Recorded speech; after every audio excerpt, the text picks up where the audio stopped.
Bonjour à tous et à toutes et bienvenue dans ce nouvel épisode de Jumpscare, votre podcast hebdomadaire sur le cinéma horrifique. Épisode calme aujourd'hui, vous avez forcément vu la dinguerie qu'on a lâchée la semaine dernière.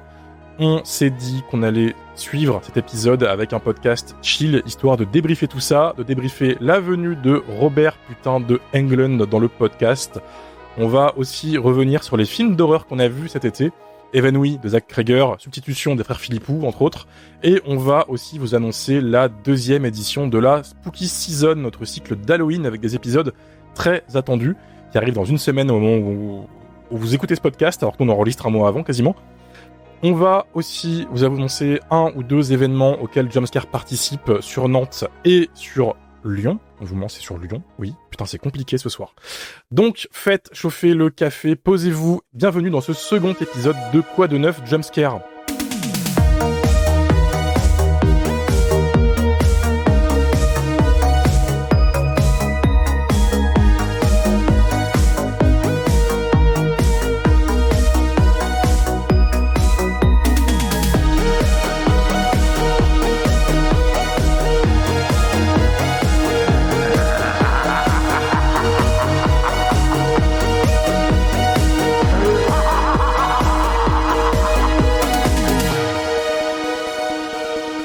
Autant pour le premier Quoi de neuf Jumpscare, j'étais seul, mais pour le deuxième, il y a quasiment toute la team qui est là. Ils sont chauds, ils sont beaux, ils ont des nouveaux micros. Nous sommes en présence de Lily. Bonsoir. De Mathieu. Salut. De Mylène. Salut. D'Amélie. Bonsoir. Et de moi-même, Romain, votre hôte, qui a une première question pour toute l'équipe.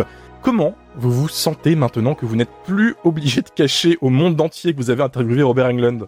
Soulagé, mais ça a failli fuiter à plusieurs reprises, hein, n'est-ce pas Mylène ? Parce qu'on avait pour consigne en fait de ne rien révéler à qui que ce soit, et genre 3 heures après, Mylène avait toute sa famille qui était au courant. Que c'est un miracle en fait que C'est vrai ? le truc n'est pas C'est plus vrai. fuité que ça quoi. Ouais, je connais des noms, Mylène, de gens à qui tu l'as balancé. Un certain réalisateur qui m'a fait genre je crois que c'est Robert Englund, alors que tu lui avais dit. Il a deviné, ok. Il a deviné et tu lui as confirmé. Mylène, Peut-être. tous les potes qui étaient en vacances, ils le savaient, s'il te plaît. Il y a des gens qui, une semaine après, m'ont dit le nom. Bien sûr, mais en fait, je suis arrivée à un stade. Au début, je l'ai dit qu'à ma famille. Après, c'était compliqué. Après, je l'ai dit à quelques personnes. Et puis, quand il restait moins de temps, je l'ai dit à tous mes amis proches. Voilà, c'était compliqué, ok. Je comprends, c'était dur. En plus, c'était long. Alors, faut savoir, au moment où on vous parle, on enregistre ce podcast là le 15 septembre 2025. Et pour tout vous dire, l'interview, elle a été faite le mardi 20 mai 2025. Donc quasiment 4 mois et quelques sans pouvoir l'annoncer. On s'était dit, on avait fait un pacte. On avait fait un gros pacte de ne pas l'annoncer, de pas le leaker pour faire une vraie surprise aux gens. Ça a plutôt bien tenu. On se fout de la gueule de Mylène, mais je suis fier de vous. Alors, moi, j'ai une confession à vous faire en direct. C'est que je crois que je suis la pire liqueuse. Tu l'avais dit à qui ? En fait, je l'ai dit avant qu'on fasse ce pacte. Voilà, le lendemain matin. Le soir même, j'ai envoyé notre photo avec Robert Englund à tout le monde. Et c'est le lendemain que j'ai dit aux gens, en fait, faut pas le dire, sinon Romain, il va me disputer. Alors, Soit j'ai des meilleurs potes que Mylène parce qu'ils ont rien dit. Soit je suis une très bonne menteuse. Voilà. tout est pardonné parce que j'ai aussi des confessions à faire ce soir. J'ai tenu longtemps, j'ai tenu très très longtemps, et il y en a qui ont tenté de me tirer les verres du nez tous les 4 matins, hein. Des collègues podcasteurs, des gens du Discord de Jumpscare. Je tenais un tableau avec les pronostics des gens. D'ailleurs, je peux vous dire que c'est John Carpenter qui était le plus attendu. Désolé pour ceux qui... Voilà. Mais Robert Englund était deuxième. Donc ça, ça m'a rassuré. Et c'est Bruce Campbell, juste en dessous, au passage. Voilà, vous serez heureux de savoir ça. Les 2 dernières semaines, alors que le montage avait commencé et qu'on approchait l'annonce, mes nerfs commençaient à lâcher. Et il y en a 2 qui m'ont eu au bon moment. Un certain François Co, qui nous écoute. François Co du podcast Discordia, qui m'a envoyé un message en mode bon, allez, c'est qui ? Il n'y a eu aucune résistance. J'ai juste dit, c'est Robert. Ah, ben, Moi, j'étais juste bourrée et il y a Kevin et Tania de Bibot qui m'ont demandé c'est qui. J'ai dit Robert Englund et j'ai rebu une vodka. Voilà, c'est. Finalement, c'est j'étais la terrible. seule honnête en fait, parce que moi j'ai fait liquer, mais je vous l'ai dit. T'es pas maligne, Mylène. Mais moi j'ai dit qu'il y a des gens de confiance. Ceci dit, il y avait des ça fausses, va. des fausses pistes quand même. En fait, ouais, Il y avait la mère de Lily, il y avait Patrick Sébastien aussi, on a fait un beau petit montage. j'ai souvent mis la musique de Halloween en story quand on teasait pour pouvoir guider les gens un peu loin. J'ai mis des photos de Ghostface à un moment, etc., etc. Par contre, dans le lot, il y en a qui, Day One, avaient Robert Englund dans le viseur et ils ont pas changé d'opinion du début à la fin. Et à la fin, ils étaient en mode, j'avais raison. Donc, Ouais. il y en a quand même quelques-uns. Johan Orzulik, Johan, Monsieur Bobine, Johan. il a tout de suite. Guigui qui passe par là aussi. Donc, il y en a qui avaient le bon flair. On nous a Enfin, proposé Wes Craven aussi, j'ai vu dans les propositions, c'était beau. Certains l'ont vraiment proposé premier degré et d'autres ont fait la blague. Oui, la blague, bon, vas-y, du mauvais goût, mais ça passe. Par contre, il y en a, désolé de vous apprendre que Wes Craven, il est mort. C'est un peu dommage. Condoléances. Et il y en a qui s'attendaient à Luc Besson, les gars. J'ai eu beaucoup de Luc Besson pour Dracula. Voilà. C'est mal nous connaître. Bien tenté, bien tenté. Voilà. Mais voilà, ça va pas trop liquer, je suis content. C'était long, cette attente. Au moment où on vous parle, on n'a pas encore sorti l'épisode avec Robert, mais on a annoncé sa venue. On a eu quelques questions déjà qui reviennent assez souvent, notamment une qui est beaucoup revenue. Combien ça vous a coûté de faire venir Robert Englund? Lily, ça a coûté combien? 0 €. Bah oui, voilà. Voilà. Je comprends pourquoi les gens réagissent comme ça, puisque Robert fait payer les dédicaces, les photos et tout, mais je tiens vraiment à le dire, il est venu gratuitement, pour le coup. Voilà. On va passer au débrief des films de l'été, parce qu'on a eu un été vachement riche en termes de films d'horreur, c'est n'importe quoi cette année, ça a enchaîné que des bangers. On a eu Evenwy, alias Weapons, me demandez pas pourquoi ils ont traduit ça comme ça en France, de Zach Cregger, c'est son deuxième film après Barbarian, que j'avais beaucoup aimé perso. Qu'est-ce qu'on en a pensé rapidement, Amélie? Alors moi j'ai trouvé que le début était vraiment très surprenant parce que c'est un très très bon pitch de départ. Et surtout c'est le début du film quoi. Le film part direct sur il y a ces enfants qui disparaissent dans la nuit. Moi il y a un truc que je reprocherais un peu au film, enfin moi personnellement, je trouve qu'il est trop frontalement fantastique. Alors qu'il aurait pu utiliser ce truc de différents points de vue, parce qu'on voit l'action à travers différents personnages, on voit les mêmes jours et les mêmes actions à travers les yeux de différents personnages. Je pense que le film aurait pu s'en servir pour semer un peu plus le doute.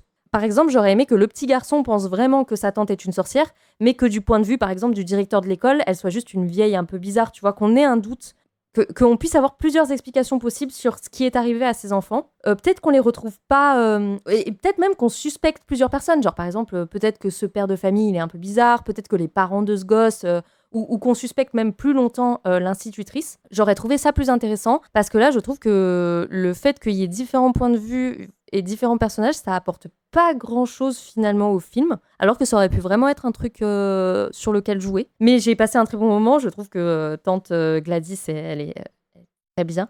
J'ai envisagé comme costume d'Halloween tante Gladys. Horrible. Punaise, moi Tu aussi, vas te Amélie, limer les dents. heureusement que je l'ai pas Non, gardé. alors attends, mais l'an dernier j'étais la reine des trolls de Troll 2, donc C'était C'est incroyable. Incroyable. donc voilà, j'ai passé un bon moment devant le film, mais j'aurais aimé qu'il soit plus ambigu. Plus ambigu. Pour toi, Mathieu, est-ce que t'es d'accord? Moi, c'est un petit peu comme Amélie, dans le sens où j'ai apprécié ce que j'ai vu. Je suis pas là non plus à crier au chef-d'œuvre, parce que, effectivement, c'est une très bonne petite série B, c'est un très bon film de genre. Mais je trouve que plus on avance dans le film, et plus il perd sa force, parce que à partir du moment où on comprend de quoi il retourne, j'ai commencé un petit peu à regarder ma montre, quoi. Le fait qu'on ait des points de vue différents, ça, j'ai trouvé ça vraiment pas mal.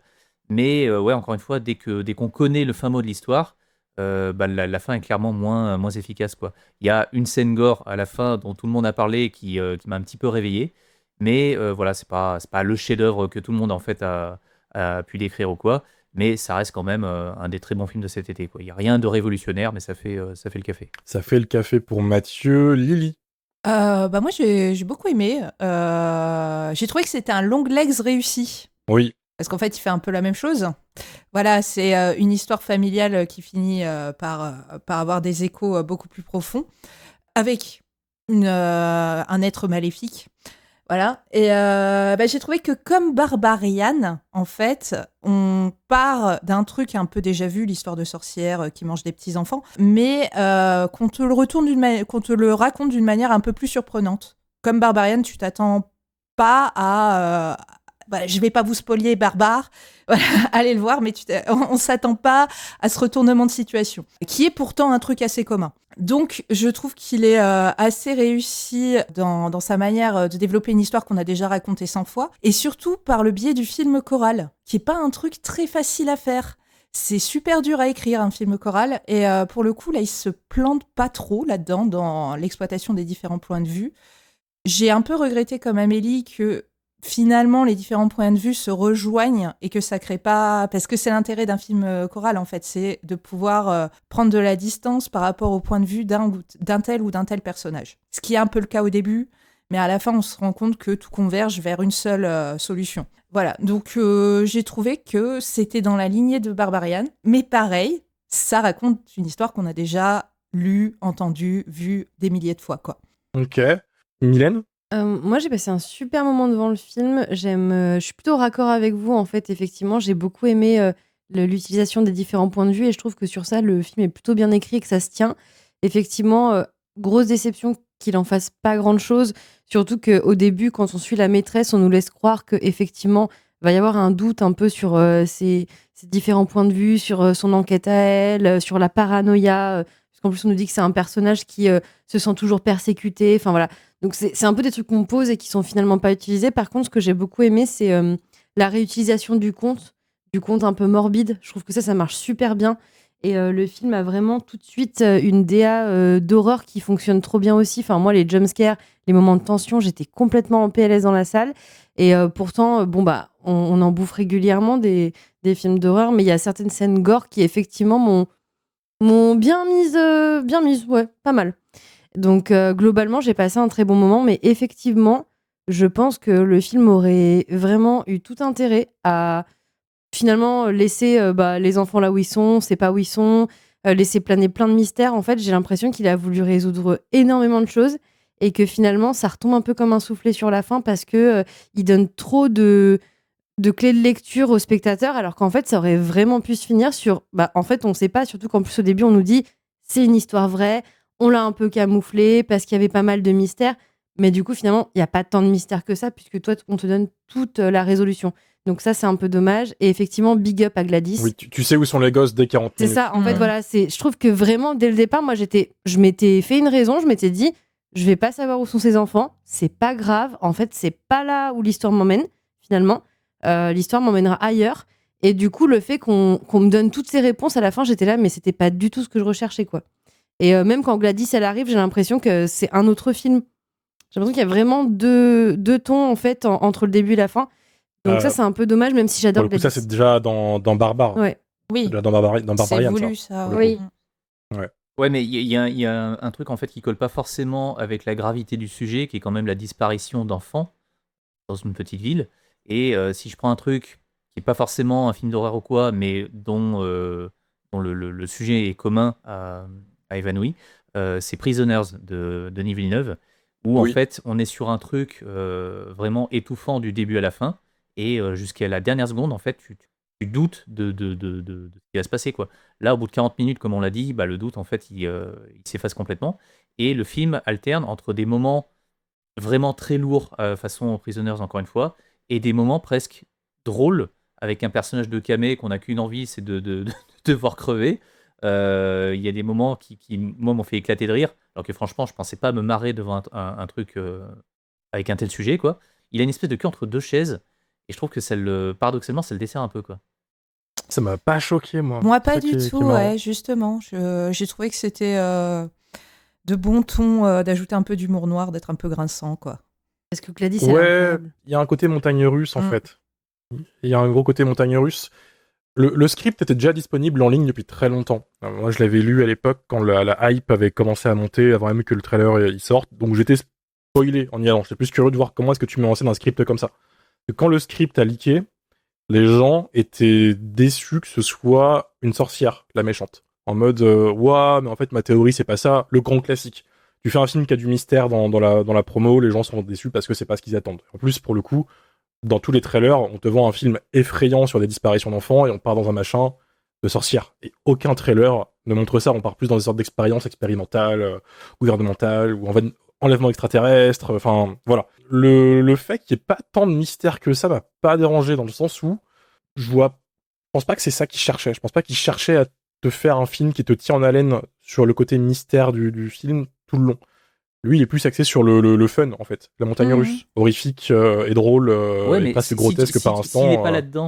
S'il n'est pas là-dedans, pourquoi multiplier les points de vue dans un premier temps et pourquoi couper chaque point de vue au moment où il se passe un truc dingue qui fait justement avancer l'histoire et qui permettrait d'expliquer tout ce que tu as vu précédemment? Il y a une manière, en fait. C'est une technique de storytelling très, très classique pour le coup. Stranger Things est bâti comme ça. Oui, tout à fait. Stranger Things, chaque fin de scène, il se passe un truc que tu veux voir et il le réserve pour une scène 2-3 scènes plus tard. Ouais, mais tu vois ce que je veux dire, à partir du moment où on a la Mais je révélation comprends. du truc et on voit que c'est une tati zinzin là, avec un maquillage dégueulasse, bah on est sur un autre film, quoi. Et pour moi, la promesse, elle est pas complètement tenue, quoi. C'est pas désagréable pour autant, mais c'est pas ce que je voulais comme fin, quoi. C'est son truc. Moi, j'aime bien être surpris. Bon, j'avais lu le script, donc voilà, mais j'aime bien que le film t'emmène vraiment là où il veut. Chaque segment a un ton différent. Il s'éclate, quoi. C'est comme ça que je le prends. Moi, j'aime beaucoup ce qu'il fait depuis Barbarian. Il manie bien la rupture de ton. Vous trouvez pas que Tante Gladys, elle ressemble à la mère de Case-Bonbon dans Les Razmoquettes? Ah, mais grave. Moi, j'ai vu la ref. Moi, j'ai juste dit que j'allais vieillir comme elle. Enfin, les cheveux en plus, quoi. Mais entre son look et ses cheveux, je me suis dit que j'allais finir comme Tante Gladys. Ouais. Tant mieux. Mon avis sur le film est un peu élevé parce que j'ai eu une excellente séance. J'étais flippé en allant au cinéma parce que je l'ai vu, attention, en VF un vendredi soir. Ouais. J'ai joué le danger, mais j'étais avec mon père, et mon père, si c'est pas en VF, il est pas content, donc j'ai fait un effort. Je me suis dit, un vendredi soir, ça va être rempli d'adolescents, ça va être infâme. Et en fait, le public a... C'est un excellent test. Ouais, mais le film a marché sur eux. Les gens rigolaient quand il fallait, à fond, surtout le final, parce que la course-poursuite finale, elle est Incroyable. excellente. Elle est Elle est hilarante, très drôle. vraiment. Et moi, j'ai pleuré de rire à Josh Brolin qui balance un crackhead à l'infini. À la fin, Oui. qui revient C'est sans arrêt. incroyable. Ça n'a rien Oui, à faire c'est là, très mais il drôle, le ça. fait. Mais ça, elle marche bien cette scène. C'est ça. Donc voilà, le casting est fou. Je pense que Krieger, c'est un des auteurs de la nouvelle génération qui se lance là dans l'horreur qui me plaît le plus. Il a déjà ses obsessions. Il adore filmer les banlieues pavillonnaires de manière un peu flippante. C'est vraiment son délire. Et vu le pitch du prochain Resident Evil, c'est lui qui le fait. Ça va être un autre délire comme ça aussi, avec le même acteur qui joue le crackhead dans Weapons, au D'accord. passage. Il reprend ses potes. Écoute, c'est un des meilleurs personnages, donc. Ouais, un des meilleurs acteurs, et voilà, moi j'ai hâte. Je suis curieux de voir ce qu'il va faire ensuite, quoi. Donc voilà. C'est un oui ici. Et par contre, j'ai dit mon bémol, mais c'était un pur ride quand même. Hein. Ah oui, non. Je crois que personne ne dit qu'il est mauvais, le film. Ah non, non, non. Il y a des réserves, mais c'est quand même très, très correct de ce que j'ai compris chez Mathieu et Amélie aussi. Oui. J'ai pas passé un mauvais moment. Hein. Oui, voilà. À côté, un film un peu moins drôle, pour le coup. Bring Her Back, alias Substitution, deuxième film des frères Philippou, après La Main, qui a fait son effet et qui a choqué pas mal de monde. Apparemment, c'est une petite bombe, de ce que j'ai cru comprendre.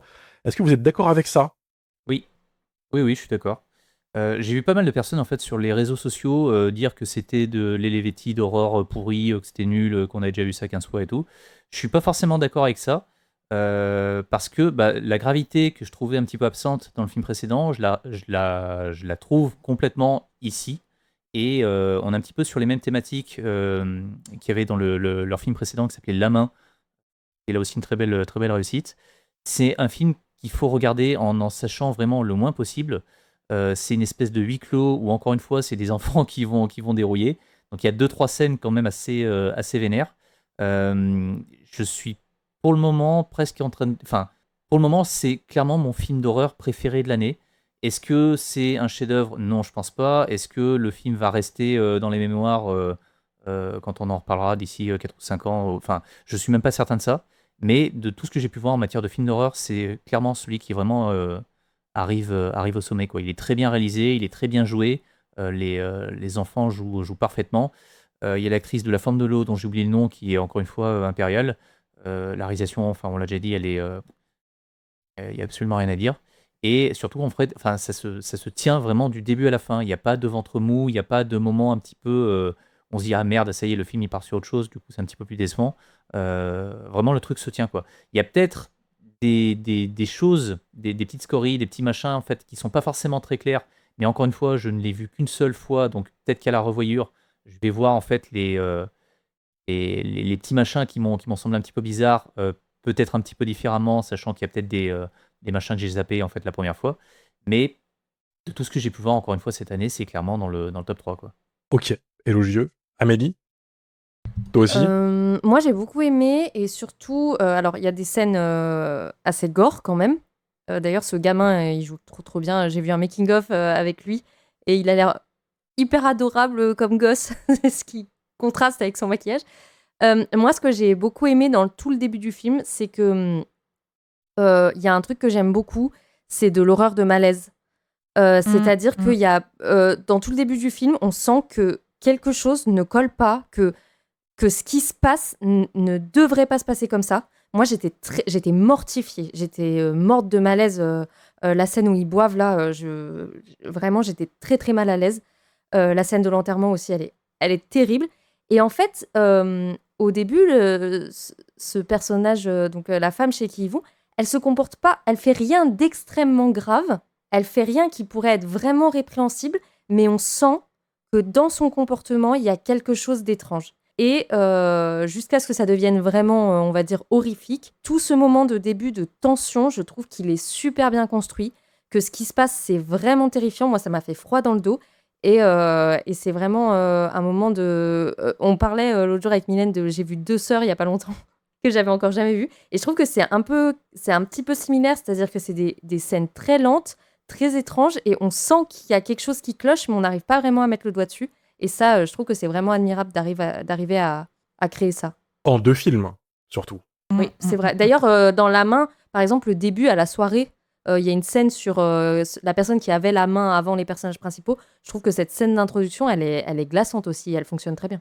Ils sont super forts, les Philippou. À l'époque où ils faisaient des vidéos sur YouTube ou des courts-métrages ou des conneries, où ils refaisaient Street Fighter, où ils faisaient genre... Ils ont une série où c'est Ronald McDonald qui massacre des enfants. Et à chaque fois, il y a un talent de mise en scène pour des vidéos de 3 minutes qui est complètement fou. Mais par contre, moi, je trouve que La Main est un peu plus accessible que Bring Her Back.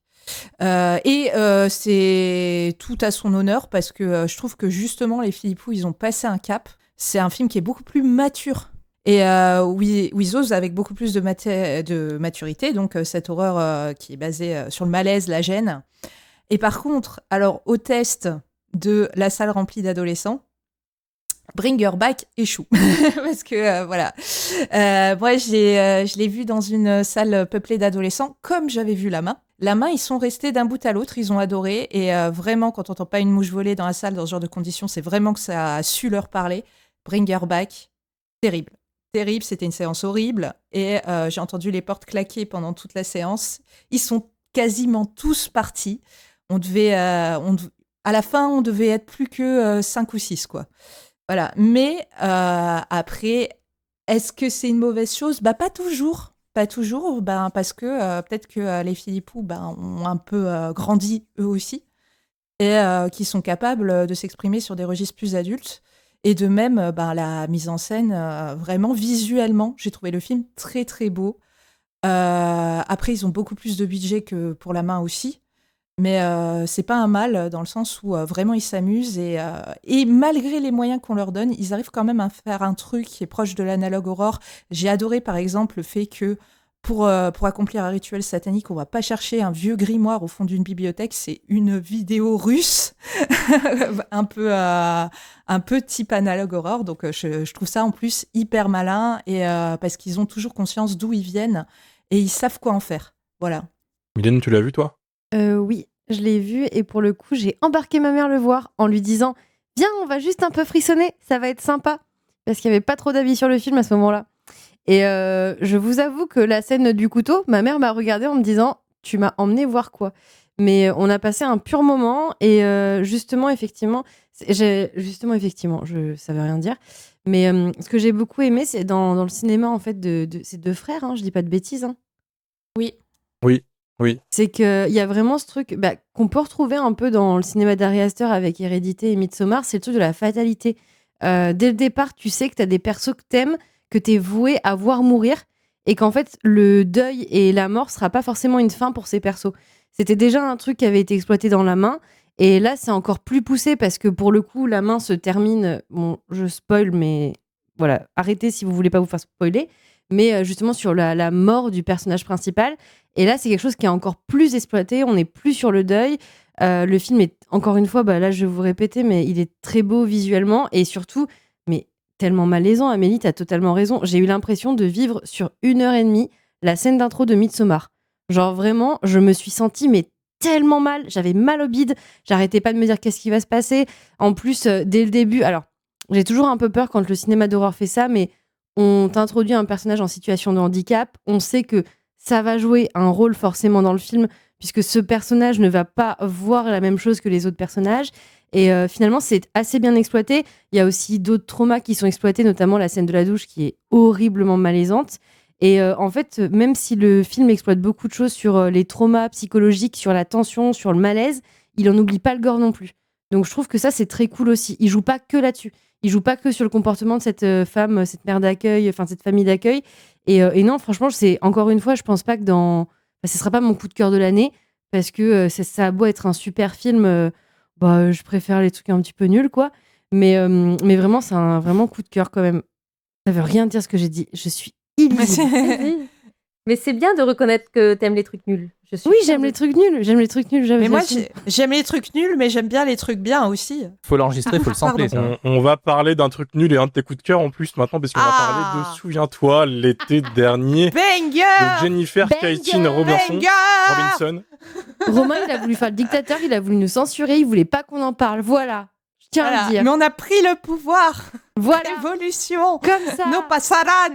Bra, bra, bra, bra. Je vous ramène Robert Englund sur un plateau et voilà comment on me traite en échange. On me traite comme ça. Alors que j'essaie d'élever un peu le débat et le niveau de ce podcast qui à chaque fois redescend quand on fait un slasher de merde de Mylène. S'il vous plaît. De quoi tu parles, même si je viens de dire n'importe quoi sur Bring It Back. Mais voilà. Non, mais pour le coup, allez-y. Souviens-toi l'été dernier, sorti du coup cet été. Un Legacy sequel qui fait suite à l'original. Ou non, le 2 existe encore dans cet univers-là. Oui, le 2 est référencé de existe. manière assez spectaculaire. Le meilleur slasher de tous les temps. On retrouve le casting original, donc Jennifer Love Hewitt et Freddie Prinze Jr. qui sont de retour pour nous faire un magnifique remake de Scream 5. Cette phrase est terrible malheureusement. Mais c'est mieux que Scream 5. Éclatez-vous. C'est mieux que Scream 5. Ah bah oui. Il y a pas à dire. Bah ouais. Je vous écoute. Ah oui. On vous écoute. Vas-y, Lily, je te laisse comment. Ah non, j'y vais. Ok, je suis chaud, je monte sur la colline. Je suis chaud. Non, je comprends pas. Je te suis en rappel. Détesté ce film. Merci bébé, merci. Je comprends pas que les gens ils aient détesté ce film. En fait, j'ai envie de dire, est-ce que vous avez vu les anciens? Souviens-toi, l'été dernier n'a jamais été un grand slasher, un film d'auteur. C'est un film divertissant. C'est un film de merde. Non, c'est pas le meilleur slasher, mais c'est un film divertissant du moment où tu regardes Jack Black qui est en train de fumer un pétard qu'il a fait tomber dans l'eau et qui, voilà, bref. C'est pas un grand film. Qui essaye de le rallumer pendant 1 heure. C'est ça. Et c'est ça qui fait que c'est incroyable parce que le slasher peut juste aussi être tout simplement divertissant et c'est quand même cool en fait. Et là, en fait, ce que j'ai pas compris, c'est que pour le coup, celui-là, il prend des risques que ne prendra jamais Scream, que Scream n'a jamais réussi à prendre sur les suites qu'il devait faire. Et c'est cool en fait. Il a réussi ce qu'a jamais pu faire Scream 5. Il a réussi à avoir une nouvelle génération qui est loin d'être parfaite, mais qui marche. Et à réintroduire l'ancienne, en laissant assez de place à la nouvelle génération pour qu'elle puisse évoluer, mais tout en rendant cohérent le récit avec les anciens qui reviennent. En plus, il coche toutes les cases. Je suis désolée, alors là, je vais spoiler, mais bordel, il y a Brandy, il y a Buffy, il y a Jennifer Prinze, j'allais dire. Il y a Julie, il y a Ray, il y a tout le monde. Mais en fait, ils sont pas juste posés comme ça. Genre vraiment, c'est réfléchi. Et en fait, moi, je trouve que contrairement à Scream 5, qui est juste un film de fanfiction, oui, là, c'est peut-être un film qui a été fait par une fan, mais ça reste une super suite. Et j'ai qu'une envie, c'est de voir ce qui va se passer après. Je suis trop curieuse de voir comment ça va évoluer. Il y a des vrais moments... Enfin, moi, je suis restée avec la banane durant tout le film. Genre, vraiment, le film m'a cueilli dès le départ. J'étais là, ok, je suis chaud, vous m'avez pris. Ouais, moi, je suis totalement d'accord. On en a déjà parlé plusieurs fois. Moi, je pense que les attentes étaient trop élevées par rapport à ce qui est la saga Souviens-toi, j'allais dire vendredi dernier. Je mélange tout. C'est dur, c'est dur. Souviens-toi, vendredi dernier, il y avait Jason. Ça aurait été mieux, du coup. Non, non. Non, je pense que les gens ne se souviennent pas ce qu'est la saga originale. Souviens-toi l'été dernier. C'est déjà à l'époque du fan service. De la merde. C'est déjà du fan service pour adolescents de l'époque. T'as Sarah Michelle Gellar, Buffy, son chéri du moment, Freddie Prinze Jr. et Jennifer Love Hewitt, qui sont des vedettes pour adolescents à ce moment-là. Et on te fait un scénario de bric et de broc avec des machins à la mode parce qu'il y a eu Scream. Voilà, ça ne vole pas plus haut et surtout, c'est complètement con. Les scénarios des Souviens-toi l'été dernier, de base, c'est pas des chefs-d'œuvre d'écriture. Jamais. Voilà. Et du coup, j'ai beaucoup aimé le fait que cette suite assume totalement ce qu'est cette saga et se dit, allons à fond dans le débile, osons, et allons à fond dans le fanservice. C'est ce que les gens étaient venus chercher en 96 et c'est ce qu'ils vont venir chercher en 2025. Remettons Buffy, même si ça n'a aucun putain de sens. Remettons Freddie Prinze Jr. d'une manière dont on ne verra jamais Dewey dans Scream, pour pas spoiler. Et surtout, faisons une magnifique scène post-crédit avec ce que les fans les plus hardcore ont adoré, le 2. Le 2 qui est un peu devenu un truc un peu La phrase est folle. Voilà. Les fans hardcore de cette saga n'existent pas. Mais lui. si, On est mais deux, si, on Romain, est t'es deux. dans le déni, t'es dans Arrêtons le la déni. névrose. Moi, j'ai la chair Arrêtons de cette poule, là. névrose Je collective. suis Non. Non, mais mais c'est moi, affreux, ce non, mais qu'elle dit. la scène post-crédit, j'ai sautillé comme une adolescente sur mon siège. pareil. Moi, j'arrêtais pas d'applaudir durant tout le film, hein. Vraiment. Et en plus, c'est un film quand même qui est intelligent parce qu'il dit que les mecs devraient plus aller chez le psy. Et ça, c'est important. Voilà. Ouais, c'est vrai. Ouais, voilà. High five. Allez. Quand j'étais devant le film, je l'avais vu en premier dans le groupe. Je me souviens avoir réagi en premier à Mathieu en disant ça c'est un film pour Lily et Mylène. Et ça n'a pas loupé. Parce que devant Ça ce loupe truc, jamais. devant cette trace de pneus sur pellicule, j'ai vu des séquences où je me suis dit oh ils vont kiffer cette merde, c'est sûr. Ah là Et là. quand je commence à penser au podcast pendant que je mate un film, c'est que le film m'a perdu. Moi, je pense toujours à vous quand je regarde des films. Moi Ouais, aussi. C'est mignon. Et des fois, je C'est me adorable. dis, Amélie, elle aimerait trop ce film. Ou Amélie, elle détesterait Oui, ce film. souvent, je me dis ça, ouais. Ouais. Je me dis plus souvent, elle détesterait m'arrive. ce film. Non, mais... Moi j'ai ça avec Dario, je me dis est-ce qu'il aimerait ça? Et souvent la réponse c'est Non. Non. quoi que ce soit. En fait, c'est assez marrant parce que l'histoire se répète. Scream sort, la hype remonte pour le slasher. Souviens-toi sort, les gens se souviennent que c'est de la merde. Ils disent ah ok, on ralentit un peu. Et là on a pareil. Scream relance le slasher un peu avec Halloween. Et là ce film vient sortir et marquer la fin de l'ère des Legacy Quell parce que tu vois tout ce qu'il faut pas faire quoi. Je comprends d'accord. que son côté Scream 5 dégénéré avec toutes les pires idées de fanfiction Wattpad que tu peux imaginer en mode prenons le casting original et mettons-les en tueurs. Toutes les meilleures idées. Les meilleures idées. Non, parce que cet argument de ouais, ils font ce que Scream n'a jamais osé faire, Dieu merci, puisque jamais ça aurait été cohérent dans Mais il est Scream qui bien fasse ce plus genre de cohérent que twist. Scream 5. Attends, tu te fous de ma gueule, Scream 5, tout ce qu'ils font, c'est ils ramènent les vieux pour les buter, les foutent dans l'ancienne maison et ils font on va tuer un personnage qui s'appelle Wes, comme ça on pourra mettre Far West pour Wes Craven. T'as compris la Tu blague? penses sincèrement, attends, me fais pas dire que j'aime Scream 5, c'est de la merde aussi. Qu'on soit clair, comme ça on est au même niveau.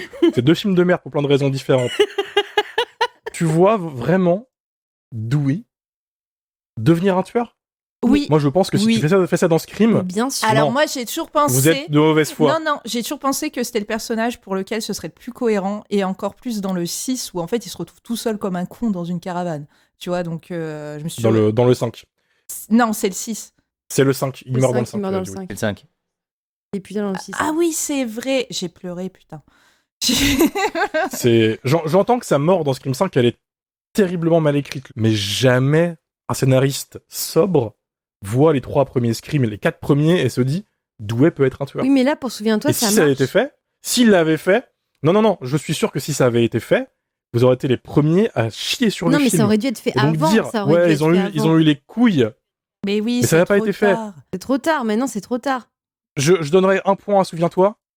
Freddie Prinze est le seul qui a un peu envie d'être là.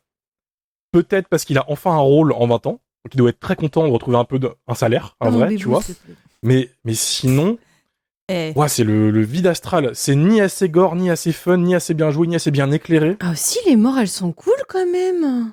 C'est gris, c'est gris, c'est gris. Toutes les couleurs sont grises. Comme Scream 5. Ah oui, ils sont tous gris. Comme souviens-toi l'été dernier en fait. Il est gris, gris de ouf.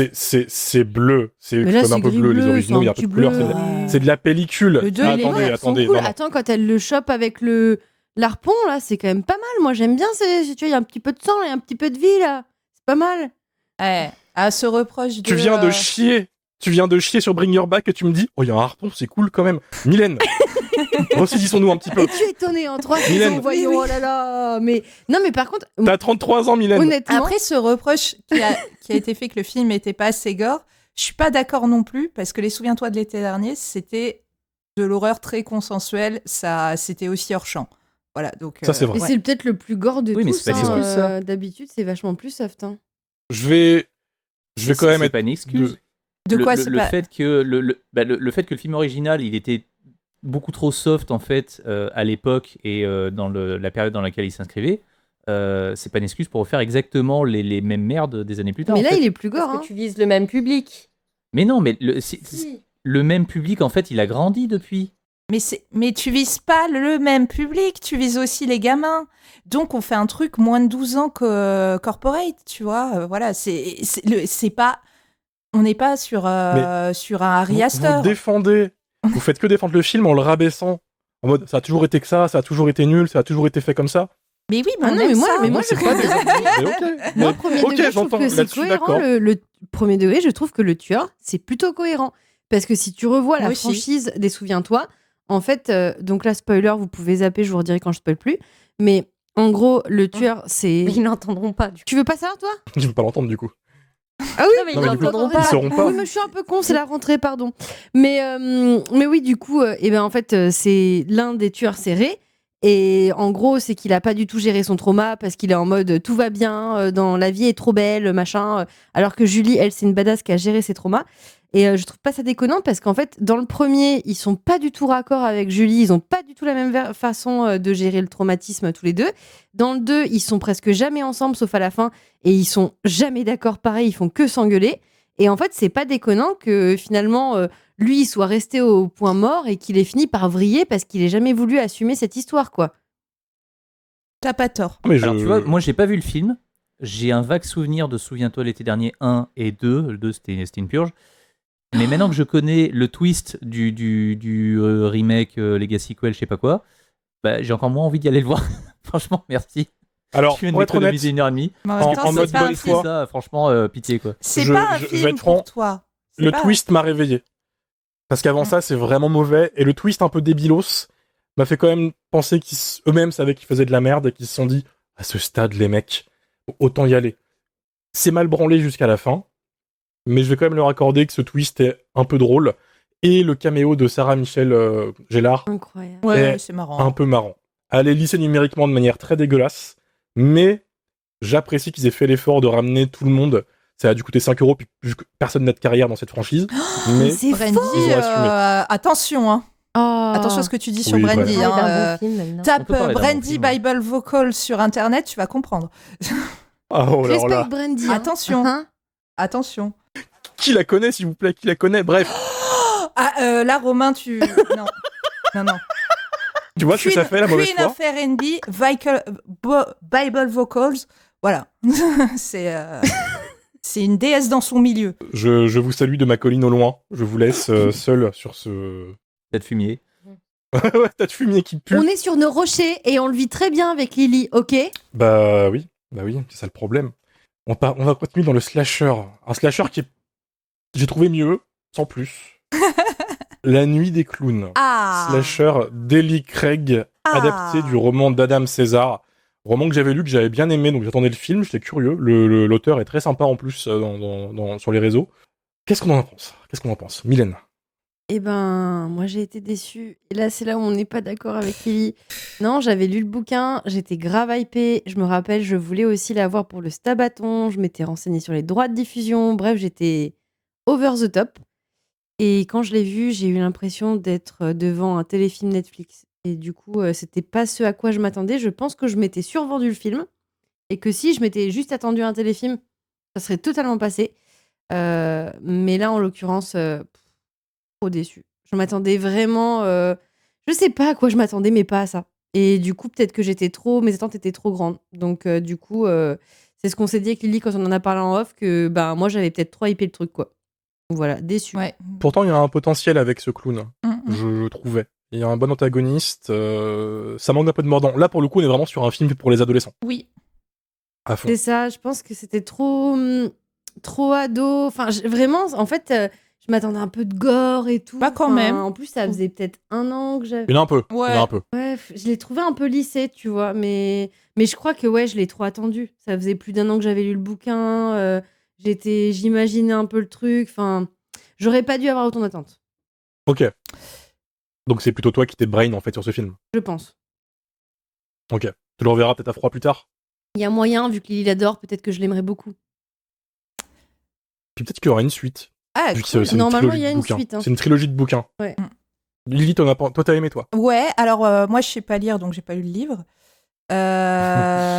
Donc et puis je savais pas du tout que c'était pas un film de plateforme parce qu'en fait moi je croyais vu qu'il est déjà dispo sur Prime Video US, je croyais que c'était un truc genre Book Club Mortel qui accidentellement est tombé dans nos salles comme Terrifier quoi. Et moi j'ai été super surprise parce que il me semble qu'il a pas une grosse limitation d'âge.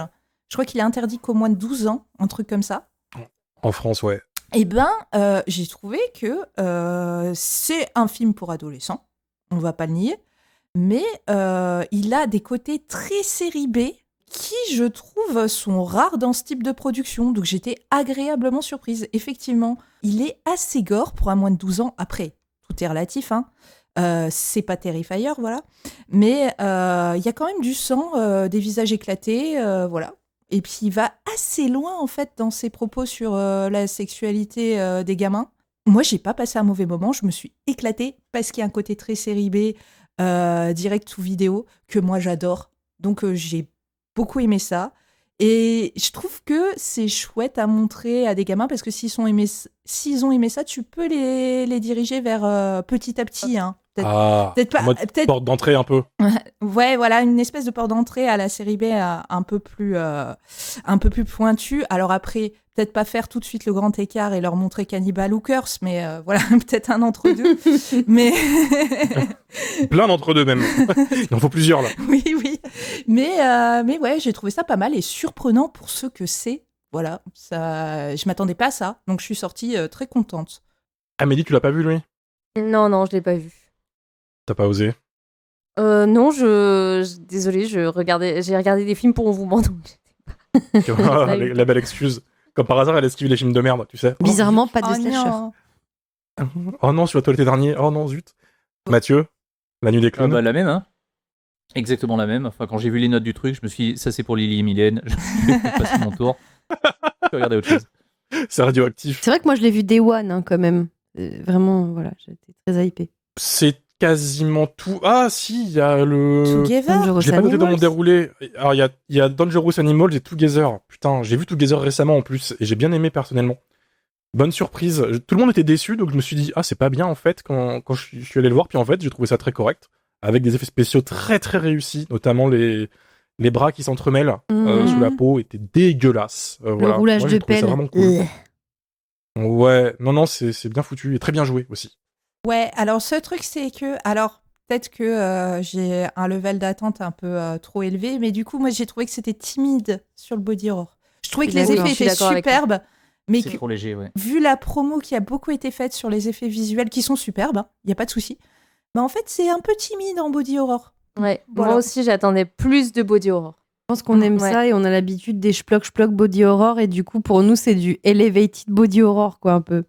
Ouais. Après... Même quand ils se coupent, tu vois. Alors que ça partait bien, tu vois l'image des deux chiens qui fusionnent, c'est presque dommage de l'avoir si peu de temps. Oui. Il y avait un truc à la The Thing qui était super intéressant, tu vois. Il y avait vraiment un truc monstrueux dans ces deux animaux-là. Et du coup, j'attendais vraiment une sorte de... J'allais pas dire pas de society, mais tu vois, un truc où le corps fusionne de manière vraiment gênante ou vraiment Moi aussi, dégueulasse. Et je trouve qu'on n'en a pas assez, même si on voit l'autre couple dans la grotte, c'est ça reste un peu timide, je suis d'accord. En fait, Ouais. Il y a beaucoup de personnes qui ont fait des parallèles avec The Substance. Et ouais, enfin, The Substance, il va quand même beaucoup, beaucoup plus loin sur une thématique assez similaire, quoi. J'ai l'impression que c'est vraiment une espèce de drame / étude sur un couple en fait qui se comprend pas, avec de temps en temps quelques petits passages horrifiques, mais vraiment c'est pas pour ça qu'il faut y aller, quoi. Après, on est beaucoup, ce temps-ci, dans une période où tout le monde dit « Oh, c'est de substance dès qu'il y a du body horror Oui. Oui. ». Faut oublier ça. mais je pense qu'il y a un Après, peu dommage. Vas-y. Je pense qu'il y a un peu dommage en fait dans le film. Alors moi, je l'ai beaucoup aimé. J'ai passé un très bon moment devant. C'est que j'ai l'impression que le film se regarde beaucoup et essaye toujours d'être beau. Du coup, des fois où il pourrait être un peu cracra dans certains effets, il se dit oh attention, on va pas trop rentrer dans le bras parce qu'après ça va devenir trop gore. Hop hop hop. Et du coup, c'est un peu dommage. Et même, tu vois, des fois, il pourrait jouer sur le sound design pour certains effets où justement il se décroche à trop vouloir rester mignon parce qu'on parle quand même aussi d'amour, de machin. Ben en fait, il en devient trop correct. On parle d'un couple dysfonctionnel. Ah oui, ils sont dysfonctionnels à pour mort. moi, Ah non, c'est horrible. Pour la moi, fin, ils hein. sont. Pour moi, c'est pas un couple heureux et ils sont pas sympathiques l'un comme l'autre. C'est deux connards. Ah oui. Voilà. Et ça, j'ai vraiment apprécié. Ça, j'ai trouvé ça un peu plus osé pour ce que c'est, encore une fois. Que en fait, on n'est pas deux protagonistes sympathiques et qu'on n'est pas d'happy end. Voilà. Et ça, moi, c'est un truc que j'aime bien. J'aime bien quand ce qui devait mal se passer se passe mal. C'est dommage, par contre, d'avoir montré à quoi il ressemble à la fin, je trouve. Quand la Ouais. porte s'ouvre, j'aurais aimé ne pas les voir. Moi aussi. C'est vrai, je suis d'accord. C'est un peu dommage. Ou alors, je voulais Moi, voir je un truc comprends pas dégueu. pourquoi. Oui. Ouais, ou alors ça Mm. aurait dû être dégueu. Mais moi, je comprends pas pourquoi ils boivent dans une vieille flaque croupie alors qu'ils sont coincés dans une grotte parce qu'il pleut des cordes. Parce que justement, il va checker si elle est potable et elle est anormalement claire et limpide, cette eau. C'est un piège. Tu sais pas.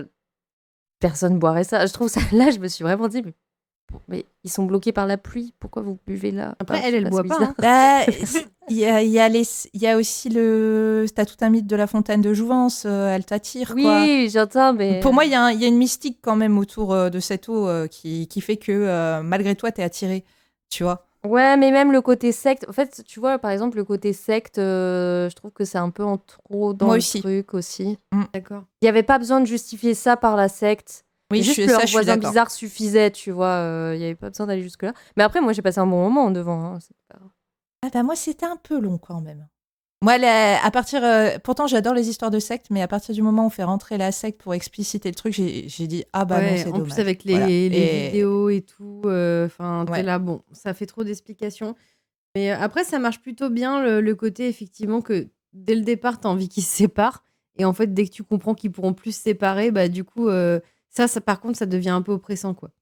Ça fait partie Et de le- ces films où, Vas-y. en matière de communication, on nous a vendu le plus grand film d'horreur de l'année. Mais encore une fois, on est sur un truc qui est sympa, quoi, qui est ok tiers. C'est pas révolutionnaire, quoi. Tous les films d'horreur qui sortent sont les plus grands films d'horreur de l'année parce que deux personnes ont eu peur. Voilà. Voilà. Donc, souviens-toi l'été dernier 2 et le Et film le d'horreur plus de l'année. grand film de l'année, ouais. Surtout l'été dernier, il n'y a pas eu de promo de ce genre. Parce que eux-mêmes savaient partie d'avance ce qu'ils faisaient. Parce que les gens sont misogynes, c'est réalisé par une femme, voilà, ils ont pas de goût, ils aiment pas les slashers, voilà. Ah, mais non. Vous avez pas de goût, voilà. Le dernier film de cette liste, c'est Dangerous Animals, qui est sorti au tout début d'été. On aurait limite pu le faire à l'époque, quand le podcast était encore en activité avant les vacances. Mais on n'a pas pu, on a eu la flemme. Qui est donc un psycho-killer movie sur l'eau, ce que j'ai cru comprendre, parce que je n'ai toujours pas rattrapé le film. Qu'est-ce qu'on en a pensé chez vous? Bah, même chose, Mathieu. c'est sans prétention. Je suis pas forcément un grand fan de Sharksploitation, enfin, les films d'attaque de requins, ça m'ennuie assez. Mais là, justement, comme tu l'as dit, c'est du psycho-killer movie sur un bateau. Et tu cumules la peur de l'attaque des requins avec la peur d'être enfermé dans un lieu dont tu ne peux pas t'échapper, avec un gars qui est complètement taré, quoi. Donc le truc auquel ça m'a fait penser, c'est plus un film comme Wolf Creek que ce qu'il y a pu y avoir en fait après Les Dents de la Mer, quoi. Au final, les requins sont quand même assez peu présents dans le film. Il y a quelques scènes d'attaque, mais c'est vraiment pas ce qu'on retient. Le monstre principal du film, c'est un monstre à visage humain, et c'est cet acteur dont j'ai oublié le nom qui jouait systématiquement que dans des Jai films Courtney. désastreux. Ouais, Jay Courtney, et qui pour une fois trouve un rôle pas trop mal. Il est assez convaincant dedans. C'est bien réalisé, c'est relativement tendu comme truc.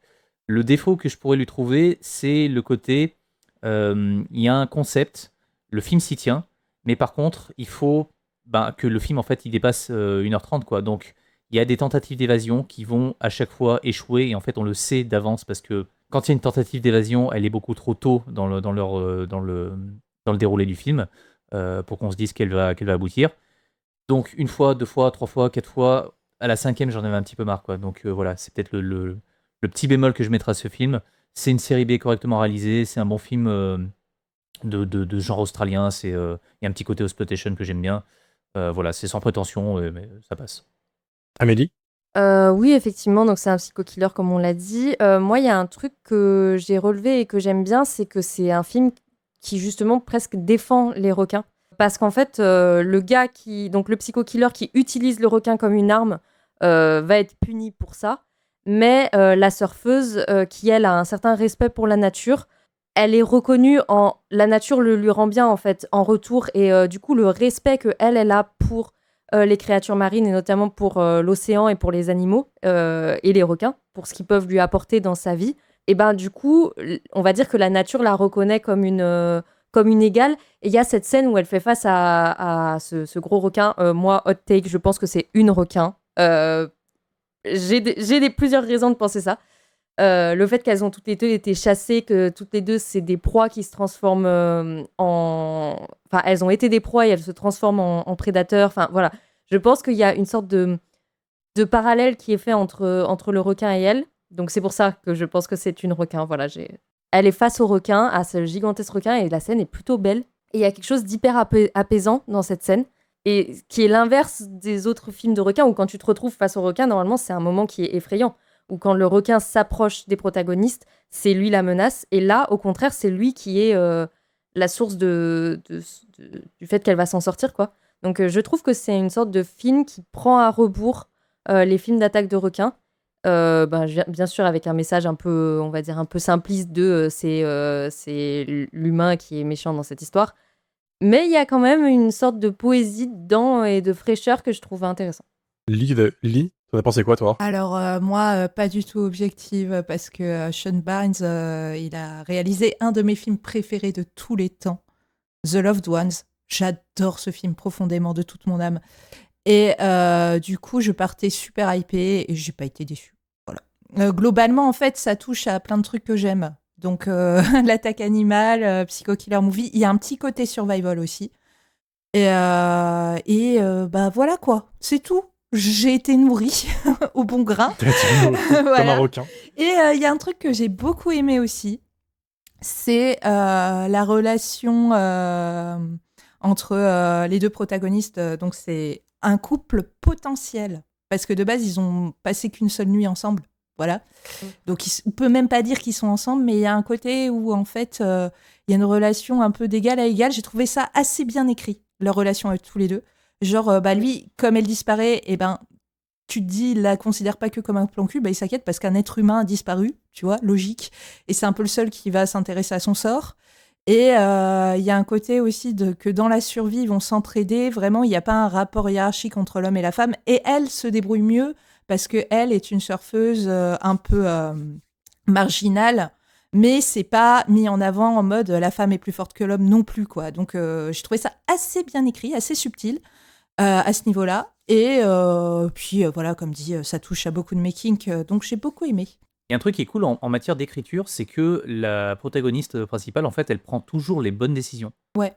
Généralement, quand il y a une espèce de film d'horreur où tu as un personnage qui est enfermé, un huis clos ou quoi que ce soit, on est souvent là à râler quand on regarde le film, à dire j'aurais pas dû faire, il aurait pas fallu faire ça, là elle a fait n'importe quoi, là ça va pas. Et là, c'est pas le cas. Ce qu'elle fait est pas trop bête, quoi. Mylène? Moi, sur le papier, le film, il avait rien pour me plaire. Parce que j'aime pas trop les trucs d'attaque animale. J'aime pas particulièrement les films de requins. Donc, et finalement, J'aime pas les bons films. Et finalement, c'était une super bonne surprise. Et en plus, je l'ai vu l'été, donc ça s'y prêtait trop bien, quoi. Enfin, c'était vraiment pile la bonne période. Donc, non, c'était très bonne surprise, effectivement. J'ai beaucoup aimé l'écriture des personnages. Alors, c'est pas non plus le film qui va te mettre en tension à fond. Pour le coup, ça, la menace du tueur et tout, même si, bon, elle est bien existante, ça n'a pas forcément marché plus que ça sur moi. Mais voilà, ça se tient. C'était vraiment une bonne surprise. Et à cause de ce film, j'ai Baby Shark dans la tête pendant des semaines. Donc, par contre, pour ça, je l'ai détesté. Vraiment, ça n'a pas été une bonne surprise pour ça. Mais sinon, à part vous répéter, voilà, c'était un très chouette film d'été. Et il est bien dans le rôle, là. Comment il s'appelle déjà? Ah ouais, il est trop bien. Jay Courtney. Ouais, franchement, ça lui va super cette bien. petite scène de danse, là, avec son C'est peignoir, rare. moi, j'ai beaucoup aimé. Mais c'est un mec qui a un talent, faut juste bien l'utiliser et arrêter de vouloir en faire une sorte de action star lisse et propre, alors qu'il a un potentiel de fou, en fait, Pour le assez genre. intéressant. Ouais, souvenez-vous de The Suicide Squad, le premier qui est affreux comme film, mais dedans, il joue Captain Boomerang, qui est un super-héros, un super méchant qui tue des gens avec des boomerangs, et il le joue à la perfection, et il a 5 minutes dans la suite, donc Suicide Squad de James Gunn, et il est parfait. Je pense que c'est un mec, si tu le mets dans un rôle de fou avec un vrai réalisateur derrière, ou réalisatrice, ou un mec, une meuf qui a une vision, tu peux en tirer quelque chose. C'est vrai que Mais l'époque où ils ont voulu en faire un successeur de Bruce Willis dans Die Hard 5 et tout, là, faut plus jamais. il est hyper Jamais ça. efficace parce qu'en plus, tout le film fonctionne sur la dynamique entre la Final Girl, même si c'est pas vraiment un slasher, et lui. Et en fait, moi, ce que j'aime trop, c'est que contrairement à d'autres psycho-killer movies où vraiment elle est complètement démunie et du coup, il y a vraiment ce rapport de force. En fait, très vite, même si elle est enfermée dans ce bateau par lui et qu'il a quand même plus de pouvoir, en fait, elle le rend fou. Et ça, j'adore. Ouais, J'adore, en oui. fait, parce qu'il y a vraiment un rapport d'égalité qui est assez rare dans ce type de film. Et ça, je trouve que ça marche super Oui. bien. Eh ben, on a fait le tour pour les films de l'été. Alpha. Est-ce que c'est un film de l'été, Alpha? Elle est sortie en été. T'es la seule à l'avoir vu en plus. Je pense que du Cournot, on a attendu pour un plus long épisode, Ouais, je pense. faudrait- D'accord, ok. Mais Ouais, on en ouais. reparlera. On en reparlera dans un truc plus dédié, je pense, à du Cournot. Parce que c'est un peu, pour le coup, c'est un peu nul de parler que 2 minutes de du Cournot. Oui, je oui, pense. mais allez voir Alpha. C'était bien. Allez voir Alpha. Vous avez oublié On quand va- même les deux meilleures sorties de cet été. Alors, c'est pas forcément des films d'horreur, mais c'est deux films asiatiques. Le premier, c'est Escape from 21 Century, qui est sorti exactement le même jour que la sortie de À toute épreuve. Voilà. On a déjà parlé de 21st Oui. Century dans le On a podcast. déjà parlé, Mathieu, tu On Ouais, a ouais. pas voyons. Ah, il faut oui, vous rappeler. on, Oui, on mais en je a le parlé rappelle quand pour même. le pif. On l'a vu au pif. Voilà. Par contre, c'était en effet très bien. Et c'est très cool qu'il sorte en salle, en France, pour le Ouais. coup. Merci pour ce petit tour de table. On va passer un peu aux actus du podcast, ce qui nous attend dans le futur plus ou moins proche. Bon, déjà, dans une semaine, c'est le retour de Jumpscare Spooky Season, notre cycle d'Halloween, comme l'année dernière, avec des gros épisodes, avec des invités, avec des films attendus, des gros trucs. On peut déjà vous annoncer plusieurs films, plusieurs invités, qui vont faire plaisir, je pense. On va aller à Haddonfield pour parler d'Halloween avec Dominique Hautenin-Girard, le réalisateur d'Halloween 5, qui est francophone et qui viendra du coup dans un épisode pour nous raconter la production du film, qui était très très chaotique. Donc voilà, Halloween 5, premier film chroniqué. Plus tard dans le mois, on va continuer la mode des slashers avec... Ouais. On va aller... Ouais, désolé Mathieu, c'est dur, je sais. On va aller à Crystal Lake avec... Voilà, le remake de Vendredi 13. Le meilleur. Le moins pire. Vous savez ce que ça veut dire? Le fou du bus qui nous a pris en otage en début d'année revient. La menace allemande. Marcus Nispel revient dans le podcast, qui est venu pour une interview qui revient sur le film. Interview qu'il a voulu faire en one-on-one, un peu comme si j'étais son sugar baby. C'est très bizarre ce qui se passe avec Marcus des fois. mais, Il voulait Ça, plus je nous crois voir. qu'on l'a surtout, fatigué, hein. hein. Je suis triste. mais j'y suis allé pour l'interview, pour le contenu. Voilà. On vous révèle pas la suite. Juste un gros indice. Il y a un autre slasher dans le lot. Il y a un beau slasher. Il y a- Et c'est Voilà. quoi ton film d'horreur préféré? Voilà, je sais pas. Mystère. Putain, elle a carjacké le podcast. Bah voilà, du coup, c'est... qu'est-ce que ça peut bien être? Bref. Vendredi 13, j'adore. On avance ensuite. Au niveau des actus, Mathieu, t'as sorti une vidéo Oui, j'ai sorti une vidéo il y a quelques jours, c'est une espèce de hors-série. Ça faisait très longtemps que je voulais faire ça, sortir un petit peu de ce que je faisais habituellement. Et en fait, avant de parler de sujets que j'ai en tête depuis un petit moment, mais qui concernent pas forcément le cinéma, qui sont plutôt liés en fait à la BD, aux jeux vidéo, à la radio même, je voulais démarrer par quelque chose d'un peu léger, d'un peu facile. Et j'ai profité de cette vidéo pour répondre à une question qu'on m'a souvent posée en MP. C'est Salut, je cherche un film que j'ai vu quand j'étais gamin, je me rappelle juste de vagues détails, est-ce que tu peux m'aider à le retrouver? Et étant donné que en fait j'aime bien faire ça et que c'était de base c'était mon métier quoi, quand je travaillais au vidéoclub, je me suis dit que ça pouvait être une idée sympa et je me suis chauffé en fait pour recenser tous les films de SF ou les films fantastiques qui datent grosso modo de 1980 jusqu'à 1994 parce que le truc commun que j'avais trouvé quand je relisais un petit peu tous les MP que j'avais reçus, c'était que à chaque fois que je trouvais le film en question, c'était systématiquement un film de SF ou un film fantastique entre 1980 et 94. Donc j'ai évacué d'emblée tout ce qui était les trucs ultra connus, les Retours vers le futur, les Gremlins, enfin ce genre de trucs, et je me suis un petit peu plus focus sur les machins un petit peu moins célèbres, même si dedans, voilà, il y a quand même beaucoup de choses que vous allez reconnaître.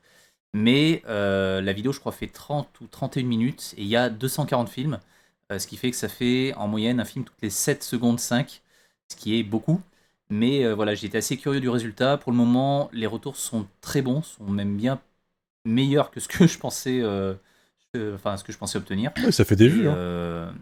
oui, ça fait des vues, mais surtout, en fait, il se passe ce que moi je voulais qu'il se passe, c'est-à-dire que dans les commentaires, il y a plein de personnes qui laissent des messages en disant voilà, salut, en fait, moi je cherche tel film, tel film, tel film, est-ce que vous pouvez m'aider? En fait, dedans, il y a ci, il y a ça. Et en fait, la communauté, pour le moment, joue le jeu et répond en fait à des personnes qui, des fois, cherchent des films depuis 20 ou 30 ans. Quoi. Voilà, donc c'est. Je savais pas trop où j'allais avec ça, mais ça s'est bien passé. Quoi. J'y pense, j'ai un film que je cherche depuis 20 ans, un film d'horreur. Je me souviens Allez, juste de vas-y. l'introduction. Allez, Allons-y. vas-y. Si vous me répondez pas, Ok. la communauté pourra le faire. Question pour un coin du bis. L'introduction, je me souviens d'une femme, une jeune, qui va sur un site internet, sans doute un peu maudit, je sais pas, et elle fait quelque chose dessus, et d'un coup, il y a des fils électriques dans sa piole qui sortent des murs, et qui l'attaquent. Elle se fait engloutir par les fils, et elle disparaît dans l'ordinateur, ou digitalisée bizarrement, je sais pas. Terreur.com. C'est une scène qui m'avait choqué. Non, justement. C'est pas terreur.com. C'est ça le truc. Il y a un Vice Academy comme ça. Oh putain, le 4 Avec- ou le 5. C'est vrai en plus. Oh ouais. Oui. C'est pas Vice Academy, du coup. Je l'ai vu sur Ciné Frisson, j'avais 12 ans. C'est pas une Si suite quelqu'un de se souvient d'une Pulse, hein. séquence comme ça, Parce que Pulse, il y a des trucs comme ça, un peu avec les PC là, mais. ça y ressemble. Mais j'ai pas trouvé la séquence dans un Pulse. Ok. Ou alors, faut que je remette mieux et que je remette le 2 ou le 3. N'hésitez pas si vous avez ça en stock, je suis preneur. À côté, Amélie, on part dans le futur lointain, on part l'année prochaine, mais j'entends des On part choses en mai. concernant un certain festival de cinéma. Oui, tout à fait. C'est juste un petit mot pour dire que Mylène est témoin. On a commencé la programmation du prochain envouement, donc on connaît déjà la thématique et on connaît déjà le sujet de la rétrospective et les invités qui devraient être présents. Donc voilà, je pense que si vous êtes déjà venu à envouement, n'hésitez pas à revenir et on n'a pas encore les dates précises, mais réservez un peu votre première semaine de mai si vous avez envie de venir à Lyon. Je pense que les auditeurs de Jumpscare se retrouveront dans cette nouvelle édition, dans cette prochaine édition. En tout On a même Moi, je déjà sais. décidé du film de la soirée documentaire et paillettes. Et franchement, Tout à fait. c'est banger. cas. Mylène, tu te marres. T'as fait un bonus pour un Blu-ray. Pardon, c'est que. Je reprends. Ça va C'est que j'ai tellement hâte de vous dire, vous allez à la fois m'aimer et me détester pour ce film. Mais. Souviens-toi l'été dernier. Et voilà, non, c'est pas un documentaire, ça marche pas. Non, je reprends mes esprits. Oui, du coup, j'ai rendu un bonus cet été. J'ai à la fois été très surprise par les découvertes que j'ai fait et beaucoup souffert pour ce bonus, donc j'espère qu'il vous plaira. C'est pour ESC, pour la sortie d'octobre de Dr. Ictus. Et donc, c'est un bonus qui revient sur la période creuse du slasher. Donc, de 84 jusqu'à 92, je m'arrête à Dr. Ictus. Et du coup, j'essaye de dresser un portrait de cette période-là et de qu'est-ce qui se passe pour le slasher qui continue quand même un peu de vivre. Donc voilà, ça sera ça le bonus. Dr. Rectus qui sort chez ESC bientôt dans leur collection dédiée aux slashers. C'est ça, C'est ça. c'est le deuxième, le deuxième qui sort dans cette collection. Avant, il y avait eu Intruders qui était sorti en premier. Exactement. Et tu vas aussi faire un épisode de podcast. Oui, j'ai eu la chance d'enregistrer avec Grim Girls Podcast, qui est un podcast tenu par Emma qui parle des personnages féminins dans l'horreur. C'est très très chouette, prenez le temps d'écouter, c'est trop cool. Et du coup, là, elle m'a invitée pour parler des personnages féminins dans Scream, donc c'était vraiment trop bien. On a parlé pendant 2 heures de Scream, c'était un grand moment de communion, voilà. On a déclaré notre amour à Scream, et j'ai réussi à carjacker le podcast parce que je lui ai dit, si t'es chaud, après on peut faire Souviens-toi l'été dernier. Et elle a dit qu'elle était chaud, voilà. Ah non, mais Emma, si tu nous entends et que tu veux engager Mylène, prends-la. Prends. Mais non. Toi, t'es vraiment un petit peux y aller. bâtard, hein. Prenez Romain à la place. Ah ouais, T'en libérez-moi. vas pas, en fait. mon amour. Je t'en prie. Et on vous le donne Je me avec casse. ses piles et son casier, hein, si vous le prenez. Hein. Je m'en fous. Je prends Amélie, Mathieu et Dario avec Alors, par contre, c'est moi qui ai le cadenas du casier, donc faut négocier. moi. Lily, puisque tu parles, t'as fait des reels toi récemment aussi. Oui, alors je fais des petites vidéos sur Instagram et sur TikTok, donc format court, sur l'aerobic exploitation, mon petit dada, et aussi sur ce que j'appelle les Lily Movies, des films que j'aime bien. Donc c'est du très bon goût. Et dernièrement, il y en a un qui est sorti sur Return of Something, qui est un film de Jim Wynorski, mais qui n'est pas un film de Jim Wynorski dégueulasse. Voilà, Il faut le noter, c'est rare. Voilà, j'avais décidé de surprendre mon public. J'ai choisi le Jim Wynorski le plus mignon et le plus adorable. Donc Return of Something, la vidéo est déjà dispo et il y en a une qui arrive, qui est en cours de montage sur la première VHS à s'être vendue à des millions d'exemplaires, à savoir Workout, starring Jane Fonda. Voilà. Très cohérent avec ta DA. Tous les liens de tout ça seront dans la description de l'épisode au passage. Hein. Les comptes Instagram, les vidéos, le lien de Dr Ictus sur ESC, le site dont vous ment. Bref. J'ai une actu aussi qui est sortie hier, qui est spectaculaire C'est apparemment. très drôle. Oui. J'ai été en Allemagne cet été chez les copains de Delevated Horror, que vous avez déjà entendu dans le podcast parce qu'ils viennent tous les ans. Max est venu pour l'enfer des zombies, Softy et Max sont venus pour les épisodes sur le pif. Et ils ont lancé un concept absolument original, jamais vu ailleurs, qui est Horror Ones, qui reprend donc le concept de Hot Ones, version horreur. Donc ils m'ont fait manger des nuggets à la sauce piquante en me posant des questions sur le cinéma de genre et sur moi-même. J'ai tout donné. Je vous laisserai être juge de tout ça. Je sais que certaines personnes ont vu la vidéo là et ont passé un moment agréable apparemment. Bref, c'est dans la description si vous voulez me voir en sueur en train de déguster des nuggets. C'est pour vous. Si j'ai une audience là-dedans, allez-y. Et puis voilà. Puis c'est tout. Non, j'oublie Ton l'essentiel, festival. je suis débile. Bah oui. Oui. J'oublie, Bah oh là là, c'est la rentrée. Le 22 novembre, samedi 22 novembre, à Nantes, à Pollen, se tiendra la première édition de Dipescare. Dipescare, c'est l'association entre Jumpscare et Dipe. Dipe, c'est une association culturelle nantaise. On fait une journée/soirée horrifique avec 3 ou 4 films d'horreur diffusés dans une grande salle. Pas une salle de cinéma, c'est une sorte de grande salle polyvalente de ouf. Il y aura les films, il y aura un bar, il y aura des stands, des activités, des quiz, l'équipe de Jumpscare aussi. Et voilà, donc si vous êtes dans le coin, n'hésitez pas. On vous prépare des quiz. Des quiz, des quiz de fou. On va Il y faire aura des quiz. des films et des goodies à gagner parce que j'ai 50 Blu-ray de Komodo sur mon canapé. Il va falloir qu'ils partent. J'ai chopé des dotations chez Pulse Edition, donc si vous aimez l'érotique bas de gamme et les séries miraculeuses, vous allez vous éclater. Donc voilà, là, n'hésitez je suis pas. là. J'allais dire Lily Bah oui. réclame pas de DVD, putain. Je te connais si bien. Non, mais voilà, n'hésitez pas. Les informations vont commencer à sortir au compte-gouttes petit à petit sur nos réseaux, donc n'hésitez pas à nous suivre sur les réseaux sociaux. Jumpscarecast sur Twitter, Instagram et Blue Sky. Et on espère vous y voir, voilà, tout simplement. Et puis c'est tout. On a fait le tour. Le quad 9 Ouais, Jumpscare il qui a reste duré une 1h30. Ah, Si, on sera présent dans quelques jours. Ah mais non, ça Non, sert à ce rien. sera Bah après. non, ce sera passé. Bah, l'épisode il sert Nan- après, ouais, non. Nanarland, Ça sert à rien. c'est après. Ouais, Donc ouais, dans le futur, on va à Nanarland, mais pour eux, c'est le passé. On sera Du coup, vu à là, Nanarland, on a l'air du frais coup. dans l'épisode, mais effectivement, l'épisode sort après qu'on n'ait pas dormi. Exactement. Et Ça je va être plains beau, les ça, personnes encore. qui vont être à côté de Lily et moi parce qu'il y a Rocalienne et Amélie est déjà en train de pleurer du sang, rien que d'imaginer cette séance incroyable. On se retrouve la semaine prochaine pour le début de la Spooky Season. Voilà, on espère vous y voir. D'ici là, portez-vous bien et puis bonne semaine et bon début de mois d'octobre. À la prochaine. Bisous. Salut.